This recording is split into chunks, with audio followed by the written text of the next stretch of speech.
వరంగల్ నగరాన్ని ముంచెత్తింది వరద. ఎక్కడ చూసినా కూడా వరంగల్ మొత్తం కూడా ఇప్పుడు వరద వలయంలో చిక్కుకుంది.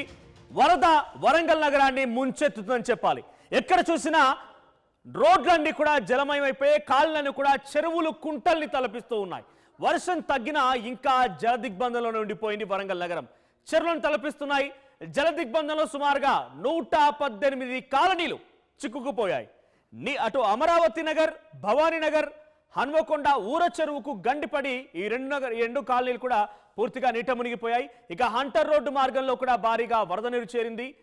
ఇటు ప్రభుత్వ హాస్టల్ భవనం పూర్తిగా నీట మునిగిపోయింది. ఇప్పుడే వరంగల్ నగరాన్ని ఈ యొక్క వరద నుంచి కాపాడడం కోసం ఎన్డీఆర్ఎఫ్, ఎస్డీఆర్ఎఫ్ సిబ్బంది రంగంలోకి దిగారు.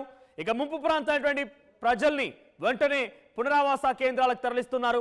రోడ్లపైకి భారీగా నీళ్లు నిలిచిపోవడంతో రాకపోకలకి తీవ్ర అంతరాయం ఎదురైంది. ఇక వరద తీవ్రత ఎక్కువగా ఉండడంతో ప్రజలెవరూ బయటికి రావద్దని అక్కడి జిల్లా కలెక్టర్ ఆదేశాలు జారీ చేశారు.